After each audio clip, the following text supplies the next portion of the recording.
Hi friends, welcome back to Soumya's cooking channel. ನಾನಿವತ್ತು morning ಬಂದು ಈರುಳ್ಳಿ ಮತ್ತು ಕ್ಯಾರೆಟು ಹಾಗೆ ಕೊತ್ತಂಬರಿ ಸೊಪ್ಪು ಇದನ್ನೆಲ್ಲ ಯೂಸ್ ಮಾಡಿ ದೋಸೆ ಮಾಡಿಕೊಂಡು ಇದು ಕಾಂಬಿನೇಷನ್ ಚಟ್ನಿ ಮಾಡಿ ಬ್ರೇಕ್ಫಾಸ್ಟ್ ಮುಗಿಸ್ಕೊಂಡೆ. ಆನಂತರ ಎಲ್ಲ ಮನೆ ಕೆಲಸಗಳೆಲ್ಲ ಮುಗಿಯೋಷ್ಟೊತ್ತಿಗೆ 12:30 ಆಯಿತು. ಸೊ ನನ್ನ ಮಗನ ಸ್ಕೂಲು ಕೂಡ ಮುಗ್ದಿತ್ತು. ಹೋಗಿ 12:30 ಅವ್ನು ಕರ್ಕೊಂಬಂದೆ. ಅವನು ಕೂಡ ಫ್ರೆಶ್ ಅಪ್ ಆಗಿ ಆನಂತರ ಊಟಕ್ಕೆ ಕೂತ. ಅವನಂದ ಚಿತ್ರಾನ್ನ ಬೇಕಮ್ಮ, ನನಗೆ ಸಾಂಬಾರೆಲ್ಲ ಬೇಡ ಅಂತ ಅಂದ. ಸೊ ಹಾಗಾಗಿ ಅವನಿಗೆ ಸ್ವಲ್ಪ ಚಿತ್ರಾನ್ನ ಮಾಡಿ ಕೊಟ್ಟಿದ್ದೀನಿ. ಅವನೇ ತಿಂತಿದ್ದಾನೆ. ನಾನು ಈ ಕಡೆ ಅಷ್ಟರಲ್ಲಿ ಅಕ್ಕಿ ಎಲ್ಲ ಒಣಗಾಕೊಂಬಿಡೋಣ ಅಂತ ಬಂದೆ. ರೊಟ್ಟಿ ಹಿಟ್ಟಿಗೆ ಖಾಲಿ ಆಗಿತ್ತು ಅಕ್ಕಿ ಹಿಟ್ಟು. ಸೊ ಹಾಗಾಗಿ ಸ್ವಲ್ಪ ಅಕ್ಕಿನ ಚೆನ್ನಾಗಿ ವಾಶ್ ಮಾಡಿ ಆನಂತರ ನಾನು 1-2-3 ದಿನ ಇದನ್ನು ಚೆನ್ನಾಗಿ ಬಿಸಿಲಲ್ಲಿ ಒಣಗಿಸ್ಕೋಬೇಕು.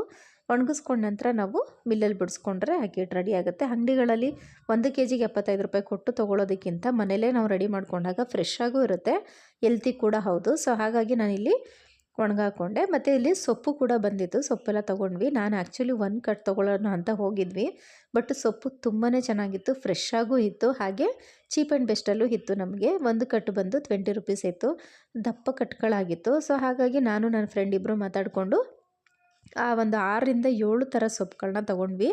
ಎಲ್ಲನೂ ನಾವು ಅರ್ಧ ಶೇರ್ ಮಾಡ್ಕೊಂಡ್ವಿ. ಈ ಥರ ಮಾಡಿದಾಗ ಏನಾಗುತ್ತೆ, ನಮಗೆಲ್ಲ ಥರ ಸೊಪ್ಪು ತೊಗೊಳಕ್ಕೂ ಆಗುತ್ತೆ, ಹಾಗೆ ಶೇರಿಂಗ್ ಇದ್ದಾಗ ನಾವು ಆರಾಮಾಗಿ ಯೂಸ್ ಮಾಡ್ಕೋಬೋದು, ತುಂಬ ಹೆವಿ ಅಂತ ಅನಿಸೋದಿಲ್ಲ. ಸೊ ಹಾಗಾಗಿ ನಮ್ಗೆ ಅವಶ್ಯಕತೆ ಇದ್ದಂತಹ ಎಲ್ಲ ಸೊಪ್ಪುಗಳನ್ನ ತೊಗೊಂಡ್ವಿ. ಸೊಪ್ಪು ತುಂಬಾ ಒಳ್ಳೆಯದು ಆರೋಗ್ಯಕ್ಕೆ. ಸೊ ಹಾಗಾಗಿ ನಾವು ವಾರದಲ್ಲಿ 1 ದಿನ ಅಥವಾ 2 ದಿನ ಬಳಸೋದ್ರಿಂದ ಮಕ್ಕಳಿಗೆ ನಮಗೆ ಇಬ್ಬರಿಗೂ ಕೂಡ ಒಳ್ಳೆಯದು.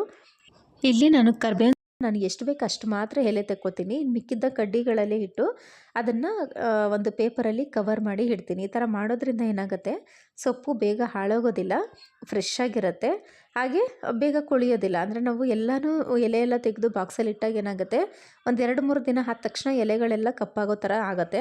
ಸೊ ನಾವು ಈ ಥರ ಮಾಡೋದ್ರಿಂದ ಎಷ್ಟು ಬೇಕು ಅಷ್ಟು ಅವಶ್ಯಕತೆ ಇದ್ದಷ್ಟು ನಾವು ಎಲೆ ತೆಕ್ಕೊಂಡು ಇನ್ನು ಮಿಕ್ಕಿದ್ದನ್ನು ಪೇಪರಲ್ಲಿ ನಾನೀಗ ಸುತ್ತಾ ಇದ್ದಾನಲ್ಲ ಆ ಥರ ಮಾಡಿ ನೀಟಾಗಿ ಕವರ್ ಮಾಡಿ ಇಟ್ಟರೆ ಸೊಪ್ಪು ಹಾಳಾಗೋದಿಲ್ಲ. ಸೊ ನಾನು ಹಾಗಾಗಿ ಸ್ವಲ್ಪ ಸೊಪ್ಪನ್ನ ತೆಕ್ಕೊಂಡು ಇನ್ನು ಸ್ವಲ್ಪ ಸೊಪ್ಪನ್ನ ಈ ಥರ ಕವರ್ ಮಾಡಿ ಇಡ್ತಾಯಿದ್ದೀನಿ. ಈಗ ತೆಗೆದಿದ್ದಂತಹ ಸೊಪ್ಪನ್ನ ನಾನೇನು ಮಾಡ್ತಾಯಿದ್ದೀನಿ, ಒಂದು ಬಾಕ್ಸ್ಗೆ ಹಾಕಿ ಇಟ್ಕೋತೀನಿ. ಈ ಥರ ಮಾಡೋದ್ರಿಂದ ನಮಗೆ ಸೇವಿಂಗು ಹೌದು, ಹಾಗೆ ಥಿಂಗ್ಸು ಕೂಡ ಹಾಳಾಗೋದಿಲ್ಲ. ಸೊ ಹಾಗಾಗಿ ಇಲ್ಲಿ ನೋಡ್ತಿದ್ರಲ್ಲ ಬಾಕ್ಸ್ಗೆ ಹಾಕಿ ಎತ್ತಿಟ್ಟಿದ್ದಾಯಿತು. ಇನ್ನು ಮಿಕ್ಕಿದ ಸೊಪ್ಪುಗಳೆಲ್ಲನೂ ನೀಟಾಗಿ ಬಿಡಿಸ್ಕೊಂಡು ಅದನ್ನು ಕೂಡ ಸಪ್ರೇಟಾಗಿ ಒಂದೊಂದು ಕವರ್ಗಳಿಗೆಲ್ಲ ಹಾಕಿ ಫ್ರಿಜ್ಜಲ್ಲಿ ಎತ್ತಿಟ್ಕೋತೀನಿ. ಇದು ನನಗೆ ಆಲ್ಮೋಸ್ಟು 1 ದಿನ ಅಥವಾ 2 ದಿನಕ್ಕೆ ಆಗುತ್ತೆ, ಅಷ್ಟು ಸೊಪ್ಪಿದೆ ಇಲ್ಲಿ. ಯಾವುದನ್ನು ಕೂಡ ನಾವು ವೇಸ್ಟ್ ಮಾಡೋದು ಬೇಡ, ಎಲ್ಲನೂ ನೀಟಾಗಿ ಒಂದು ಗಾಳಿ ಆಡದಿರೋ ಥರ ಕವರಲ್ಲಿ ಹಾಕಿಟ್ರೆ ಫ್ರೆಶ್ ಆಗಿ ಚೆನ್ನಾಗಿರುತ್ತೆ. ನಾನಿಲ್ಲಿ ನೈಟ್ ಊಟಕ್ಕೆ ಒಂದು ಮೆಂತ್ಯ ಚಟ್ನಿ ರೆಡಿ ಮಾಡ್ಕೋತಾ ಇದ್ದೀನಿ. ಲೈಟಾಗಿರುತ್ತಲ್ಲ, ಸೊ ಹಾಗಾಗಿ 1 ಸ್ಪೂನಷ್ಟು ಮೆಂತ್ಯ ಹಾಕ್ಕೊಂಡಿದ್ದೀನಿ, 1 ಸ್ಪೂನಷ್ಟು ಜೀರಿಗೆ ಹಾಕ್ಕೊಂಡಿದ್ದೀನಿ. ಇದಕ್ಕೆ ಒಂದು 5-6 ಎಸಳು ಬೆಳ್ಳುಳ್ಳಿನ ಸಿಪ್ಪೆ ತೆಗೆದು ಇಟ್ಕೊಂಡಿದ್ದೀನಿ. ಹಾಗೆ ಖಾರಕ್ಕೆ ಒಂದು 4 ಒಣಮೆಣ್ಸಿನ್ಕಾಯಿನ ಹಾಕ್ಕೊಂಡಿದ್ದೀನಿ. ಇಲ್ಲಿ ನಾನು ಟೋಟಲಾಗಿ 1 ಈರುಳ್ಳಿ ತೊಗೊಂಡಿದ್ದೀನಿ, ಅದರಲ್ಲಿ ಅರ್ಧ ಈರುಳ್ಳಿನ ರುಬ್ಬಕ್ಕೆ ಹಾಕ್ತಾಯಿದ್ದೀನಿ, ಇನ್ನು ಅರ್ಧನ ಒಗ್ಗರಣೆಗೆ ಯೂಸ್ ಮಾಡ್ಕೋತೀನಿ. ಮತ್ತು ಒಣ ಕೊಬ್ಬರಿ ಬರುತ್ತಲ್ಲ, ಅದನ್ನ ಅದ್ರ ತುರಿ ಒಣ ಕೊಬ್ಬರಿನ ತುರ್ಕೊಂಡಿರೋದು 1 ಬೌಲಷ್ಟು ಹಾಕೋತಾ ಇದ್ದೀನಿ. ಹಾಗೆ ಇಲ್ಲಿ ಕೊತ್ತಂಬರಿ ಸೊಪ್ಪು ಮತ್ತು ಕಡಲೆಪಪ್ಪು 1 ಸ್ಪೂನ್ ಹಾಕ್ಕೊಂಡ್ರೆ ಸಾಕು. ಇದನ್ನೆಲ್ಲ ಹಾಕ್ಕೊಂಡು ಸ್ವಲ್ಪ ನೀರು ಸೇರಿಸ್ಕೊಂಡು ಚೆನ್ನಾಗಿ ನುಣ್ಣಗೆ ರುಬ್ಕೋಬೇಕು, ತರಿ ಆಗಲ್ಲ, ನುಣ್ಣಗೆ ರುಬ್ಕೊಂಡು ಆನಂತರ ಇದಕ್ಕೊಂದು ಒಗ್ಗರಣೆ ಕೊಟ್ಟು ಒಂದು 5 ನಿಮಿಷ ಕುದಿಸಿದ್ರೆ ಮೆಂತ್ಯ ಚಟ್ನಿ ರೆಡಿ ಆಗುತ್ತೆ. ತುಂಬಾ ಚೆನ್ನಾಗಿರುತ್ತೆ, ಹೆಲ್ತ್ಗೂ ಕೂಡ ತುಂಬಾ ಒಳ್ಳೆಯದು, ಹಾಗೆ ಲೈಟ್ ಫುಡ್ ಇದು. ನೈಟಲ್ಲಂತೂ ಆರಾಮ್ಸೆ ನಮಗೆ ತಿಂದರೆ ಹೆವಿ ಅಂತ ಅನಿಸೋದಿಲ್ಲ. ಸೊ ಹಾಗಾಗಿ ನಾನಿಲ್ಲಿ ಒಂದು ಪಾತ್ರೆ ಇಟ್ಕೊಂಡಿದ್ದೆ, ಅದಕ್ಕೆ 1 ಸ್ಪೂನಷ್ಟು ಕುಕ್ಕಿಂಗ್ ಆಯಿಲ್ ಹಾಕ್ಕೊಂಡು 1 ಸ್ಪೂನಷ್ಟು ಸಾಸಿವೆ ಹಾಕ್ಕೊಂಡು ಚೆನ್ನಾಗಿ ಚಿಟಪಟ ಆದ ನಂತರ ಒಣಮೆಣ್ಸಿನ್ಕಾಯಿನ ಮುರಿದು ಇದಕ್ಕೆ 2 ಸೇರಿಸ್ಕೊಂಡಿದ್ದೀನಿ, ಸ್ವಲ್ಪ ಕರಿಬೇವು ಮತ್ತು ನಾನು ಕಟ್ ಮಾಡಿಟ್ಕೊಂಡಂತಹ ಈರುಳ್ಳಿ ಇದನ್ನು ಹಾಕ್ಕೊಂಡು ನೀಟಾಗಿ ಒಗ್ಗರಣೆಯಲ್ಲಿ ಚೆನ್ನಾಗಿ ಬಾಡಿಸ್ಕೋಬೇಕು. ಎಲ್ಲನೂ ಕೂಡ ನಾವು ಲೋ ಫ್ಲೇಮಲ್ಲೇ ಇಟ್ಕೊಂಡು ಬಾಡಿಸ್ಕೋಬೇಕು. ಆನಂತರ ಇದೆಲ್ಲ ಚೆನ್ನಾಗಿ ಒಗ್ಗರಣೆ ಎಲ್ಲ ಬೆಂದ ನಂತರ ನಾನು ರುಬ್ಬಿಟ್ಕೊಂಡಂತಹ ಮೆಂತ್ಯ ಚಟ್ನಿದು ಬರುತ್ತಲ್ಲ ಪೇಸ್ಟು, ಅದನ್ನು ಇದಕ್ಕೆ ಸೇರಿಸ್ಕೋಬೇಕು. ಈ ಥರ ಮಾಡಿ ಸ್ವಲ್ಪ ಎಣ್ಣೆನ ಜಾಸ್ತಿನೇ ಹಾಕ್ಕೊಳ್ಳಿ, ಏಕೆಂದರೆ ಚಟ್ನಿ ಅಂದಾಗ ಸ್ವಲ್ಪ ಎಣ್ಣೆ ಹಾಕ್ಕೊಂಡಾಗ ನೀವು ಇದನ್ನು 2-3 ದಿನ ಸ್ಟೋರ್ ಮಾಡಿ ಇಟ್ಕೊಂಡು ತಿನ್ಬೋದು, ತುಂಬಾ ಚೆನ್ನಾಗಿರುತ್ತೆ. ಹಾಗೆ ಇದಕ್ಕೆ ನಾನು 1 ಸ್ಪೂನಷ್ಟು ಉದ್ದಿನಬೇಳೆ ಕೂಡ ಸೇರಿಸ್ಕೊಂಡೆ. ನಾನು ಆವಾಗಲೇ ಮರ್ತುಬಿಟ್ಟೆ ಹೇಳೋದು. 1 ಸ್ಪೂನಷ್ಟು ಉದ್ದಿನಬೇಳೆ ಸೇರಿಸ್ಕೊಂಡು ನೀಟಾಗಿ ಅದನ್ನು ಕೂಡ ಮಿಕ್ಸ್ ಮಾಡಿಕೊಂಡು ಎಲ್ಲ ಚೆನ್ನಾಗಿ ಬೆಂದ ನಂತರ ಈಗ ರುಬ್ಬಿಟ್ಕೊಂಡಂತಹ ಪೇಸ್ಟ್ನ ಇದಕ್ಕೆ ಸೇರಿಸ್ತಾ ಇದ್ದೀನಿ. ಇದನ್ನು ಒಂದು 5-7 ನಿಮಿಷಗಳ ಕಾಲ ನಾವು ಚೆನ್ನಾಗಿ ಬೇಯಿಸಬೇಕು. ಅಂದರೆ ತುಂಬ ನೀರು ಹಾಕಬೇಡಿ, ಸ್ವಲ್ಪ ನೀರು ಹಾಕ್ಬಿಟ್ಟು ಚೆನ್ನಾಗಿ ಮಿಕ್ಸ್ ಮಾಡಿ ರುಚಿಗೆ ಎಷ್ಟು ಬೇಕಷ್ಟು ಉಪ್ಪು ಸೇರಿಸ್ಕೊಂಡು ನೀಟಾಗಿ ಮಿಕ್ಸ್ ಮಾಡಿ ಚೆನ್ನಾಗಿ ಬೇಯಿಸ್ಕೋಬೇಕು. ಈ ಥರ ಮಾಡೋದ್ರಿಂದ ಏನಾಗುತ್ತೆ, ನಾನು ಆಗಲೇ ಹೇಳ್ದಾಗೆ ನೀವು 2-3 ದಿನ ಆರಾಮ್ಸೆ ಸ್ಟೋರ್ ಮಾಡಿ ಇಡ್ಬೋದು. ಏನೂ ಕೆಡೋದಿಲ್ಲ, ತುಂಬಾ ಚೆನ್ನಾಗಿರುತ್ತೆ. ಹಾಗೆ ಹೆಲ್ತಿ ಕೂಡ ಹೌದು. ಮೆಂತ್ಯ ಎಲ್ಲದಕ್ಕೂ ಒಳ್ಳೆಯದೇ. ಬಿ ಪಿ ಆಗಿರ್ಬೋದು, ಶುಗರ್ ಆಗಿರ್ಬೋದು, ವೆಯ್ಟ್ ಲಾಸ್ಗಾಗಿರ್ಬೋದು, ಪ್ರತಿಯೊಂದಕ್ಕೂ ಮೆಂತ್ಯ ತುಂಬ ಒಳ್ಳೆಯದು. ಸೊ ಹಾಗಾಗಿ ನಾವು ಈ ಥರ ಚಟ್ನಿ ಮಾಡಿ ತಿಂದಾಗ ಅದು ಲೈಟಾಗೂ ಇರುತ್ತೆ, ತುಂಬ ಮೈಲ್ಡಾಗೂ ಇರುತ್ತೆ, ಚೆನ್ನಾಗೂ ಇರುತ್ತೆ. ನಾನಿಲ್ಲಿ ಚೆನ್ನಾಗಿ ಸ್ವಲ್ಪ ಹೊತ್ತು ಕುದ್ದ ನಂತರ 1 ಸ್ಪೂನಷ್ಟು ಬೆಲ್ಲ ಸೇರಿಸ್ಕೊತಾ ಇದ್ದೀನಿ. ಬೆಲ್ಲ ಏನಕ್ಕೆ ಹಾಕ್ತೆ ಅಂತ ಅಂದರೆ ಮೆಂತ್ಯ ಬಂದು ಸ್ವಲ್ಪ ಕಹಿ ಇರುತ್ತೆ. ಸೊ ಹಾಗಾಗಿ ಬೆಲ್ಲ ಹಾಕಿದಾಗ ಅದು ಒಂದು ಸಮ ಪ್ರಮಾಣಕ್ಕೆ ಹದವಾಗಿ ರುಚಿಯಾಗಿ ಬರುತ್ತೆ ಅನ್ನೋ ಉದ್ದೇಶಕ್ಕೆ ನಾನಿಲ್ಲಿ ಬೆಲ್ಲ ಸೇರಿಸ್ಕೊಂಡು ಚೆನ್ನಾಗಿ ಕುದಿಸ್ಕೊಂಡ ನಂತರ ನಾನು ಮೆಂತ್ಯ ಚಟ್ನಿನ ಸರ್ವ್ ಮಾಡ್ತೀನಿ. ಬಿಸಿ ಬಿಸಿ ಅನ್ನಕ್ಕೆ 1 ಸ್ಪೂನ್ ತುಪ್ಪ ಹಾಕ್ಕೊಂಡು ಮೆಂತ್ಯ ಚಟ್ನಿ ಹಾಕ್ಕೊಂಡು ತಿಂದರೆ ತುಂಬಾ ರುಚಿಯಾಗಿರುತ್ತೆ. ಈಗ ಮೆಂತ್ಯ ಚಟ್ನಿ ರೆಡಿಯಾಗಿದೆ.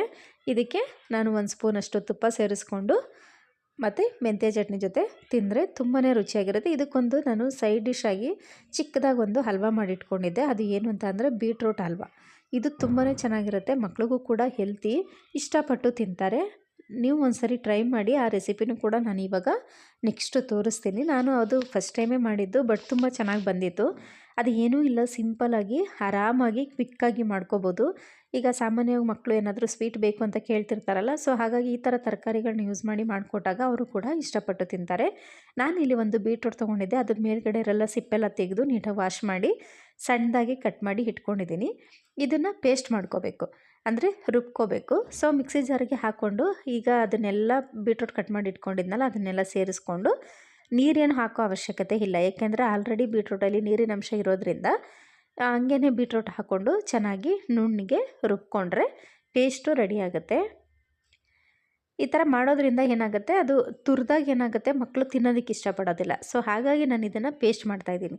ನೀವೇನಾದರೂ ತುರಿದು ಮಾಡ್ತೀವಿ ಅಂದರೆ ಸಣ್ಣ ತುರಿ ಬರುತ್ತಲ್ಲ, ಸೊ ಅದರಲ್ಲಿ ನೀವು ತುರಿದು ಬೇಕಾದರೆ ಹಲ್ವಾನ ಮಾಡ್ಕೋಬೋದು, ಅದು ಚೆನ್ನಾಗಿರುತ್ತೆ. ಬಟ್ ನಮ್ಮ ಮಕ್ಕಳು ಇಷ್ಟಪಡೋದಿಲ್ಲ ಅನ್ನೋ ಉದ್ದೇಶಕ್ಕೋಸ್ಕರ ನಾನಿಲ್ಲಿ ಪೇಸ್ಟ್ ಮಾಡಿದ್ದೀನಿ. ಪೇಸ್ಟ್ ಮಾಡಿದಾಗಲೂ ಕೂಡ ಟೇಸ್ಟು ತುಂಬ ಚೆನ್ನಾಗಿರುತ್ತೆ. ಸೊ ನೋಡಿ, ಪೇಸ್ಟು ಮಾಡಿದ್ದು ಆಗಿದೆ.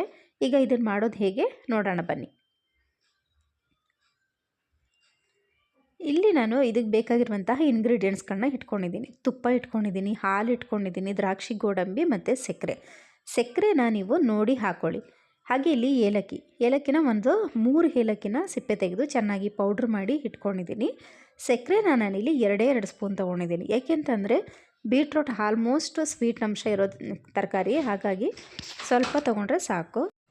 ಹಾಗೆ ನಾನಿಲ್ಲಿ ಒಂದು ಪಾತ್ರೆ ಇಟ್ಕೊಂಡಿದ್ದೀನಿ, ಅದಕ್ಕೆ 1-2 ಸ್ಪೂನಷ್ಟು ತುಪ್ಪ ಹಾಕ್ಕೊಂಡಿದ್ದೀನಿ. ಇದಕ್ಕೆ ತುಪ್ಪ ಚೆನ್ನಾಗಿ ಕಾದ ನಂತರ ದ್ರಾಕ್ಷಿ ಗೋಡಂಬಿನ ಸೇರಿಸ್ಕೊಂಡು ಫ್ರೈ ಮಾಡ್ಕೋಬೇಕು.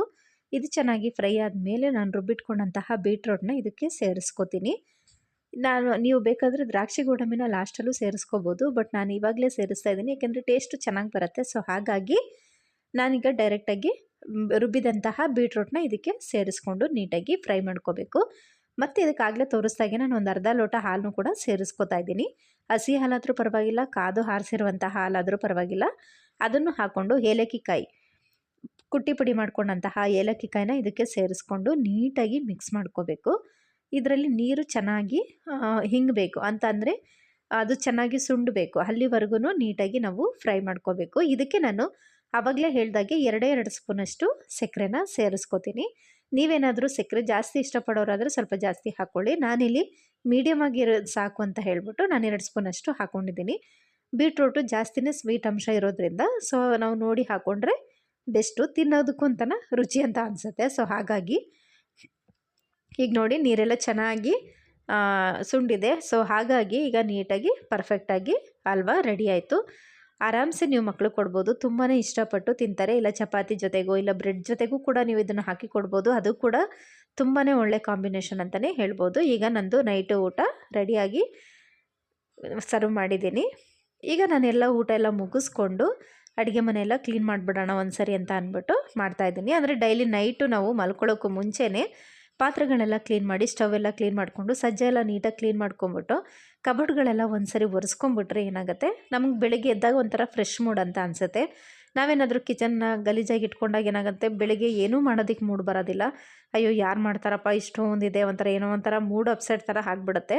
ಸೊ ಹಾಗಾಗಿ ನಾವು ನೈಟ್ ಒಂದ್ಸರಿ ಆ ಕಬೋರ್ಡ್ಗಳೇನು ಗಲೀಜಾಗಿರಲ್ಲ, ಬಟ್ ಡೈಲಿ ಒಂದ್ಸರಿ ನಾವು ಆ ಥರ ಕ್ಲೀನ್ ಮಾಡ್ಕೊಂಬಿಟ್ಟಾಗ ಏನಾಗುತ್ತೆ, ನಮ್ಗೆ ರಿಸ್ಕ್ ಇರಲ್ಲ. ಯಾವಾಗಲೂ ಒಂದು ಸರಿ ಕೂತ್ಕೊಂಡು ಗಂಟೆ ನಾವು ಕ್ಲೀನ್ ಮಾಡೋ ಬದಲು ಆವಾಗ ಡೈಲಿ ನಾವು ಸ್ವಲ್ಪ ಅದೇ ಥರ ನೀಟಾಗಿ ಒರೆಸ್ಕೊಂಡ್ಬಿಟ್ರೆ ಅಲ್ಲಿ ಗಲೀಜು ಅಲ್ಲೇ ಹೋಗಿಬಿಡುತ್ತೆ. ಸೊ ಹಾಗಾಗಿ ನಾನು ಡೈಲಿ ನೈಟ್ ಒಂದು ಸರಿ ನೀಟಾಗಿ ಕಬೋರ್ಡು ಮತ್ತು ಒಲೆ ಅದೆಲ್ಲ ನೀಟಾಗಿ ಒಂದು ಕಡೆಯಿಂದ ಒರೆಸ್ಕೊಂಡ್ಬಿಡ್ತೀನಿ. ಈ ಥರ ಮಾಡೋದ್ರಿಂದ ನನಗೆ ಬೆಳಿಗ್ಗೆ ಟೈಮು ತುಂಬಾ ಬೇಗ ಈಸಿಯಾಗಿ ಬೇಗ ಮಾಡ್ಕೋಬೋದು. ಸೊ ಹಾಗಾಗಿ ನಾನೆಲ್ಲ ಕೆಲಸನೂ ನೀಟಾಗಿ ಮುಗಿಸ್ಕೊತಾ ಇದ್ದೀನಿ. ಇವತ್ತಿನ ವ್ಲಾಗು ಇದಾಗಿತ್ತು ಫ್ರೆಂಡ್ಸ್.